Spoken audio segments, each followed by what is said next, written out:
करीब 2.5 साल पहले फरवरी 2022 में जब रूस और यूक्रेन की लड़ाई शुरू हुई थी, तब ये एक तरफा मानी जा रही थी। रूस का पलड़ा भारी था। सेना से लेकर हथियार के मामले में यूक्रेन उसके आगे कहीं नहीं ठहरता।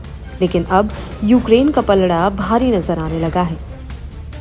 फॉरेन पॉलिसी की एक रिपोर्ट के मुताबिक यूक्रेन की सेना की सबसे बड़ी ताकत उसके ड्रोन बनकर उभरे हैं।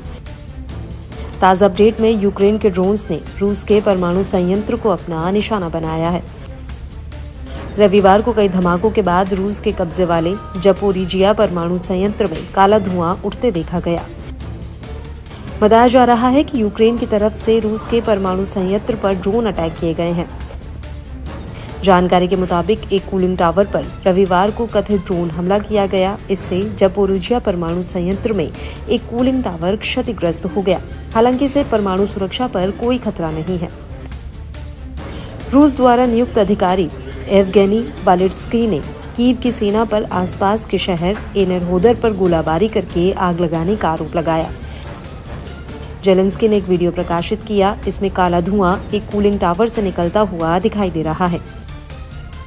उधर यूक्रेनी राष्ट्रपति व्लादिमीर जेलेंस्की ने कहा कि रूसी सेना ने ज़पोरिजिया परमाणु ऊर्जा संयंत्र के परिसर में आग लगाई है। जेलेंस्की ने बताया कि विकिरण संकेतक सामान्य थे। यूक्रेन ने अपने देश के लोगों को शांत रहने का आग्रह किया। इस बीच रूस की समाचार एजेंसी ने सरकारी परमाणु ऊर्जा कंपनी रोसाटॉम के हवाले से बताया कि यूक्रेन में रूस के नियंत्रण वाले ज़पोरिजिया परमाणु संयंत्र में लगी आग को बुझा दिया गया है।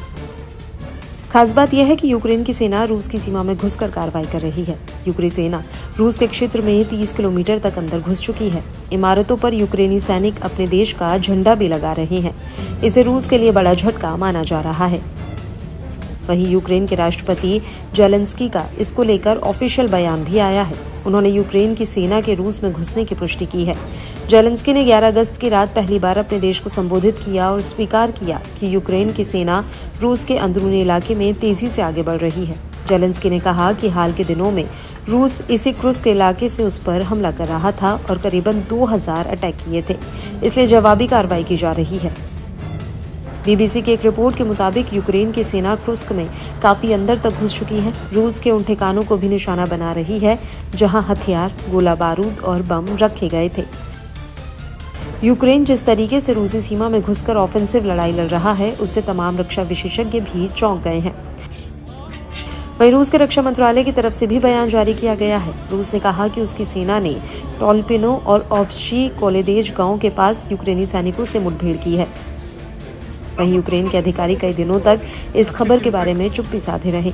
एक रिपोर्ट के मुताबिक साल 2014 में जब रूस ने पहली बार यूक्रेन पर अटैक किया था, उसके बाद से यूक्रेन ने अपनी मिलिट्री स्ट्रेटेजी में बहुत बदलाव किया है।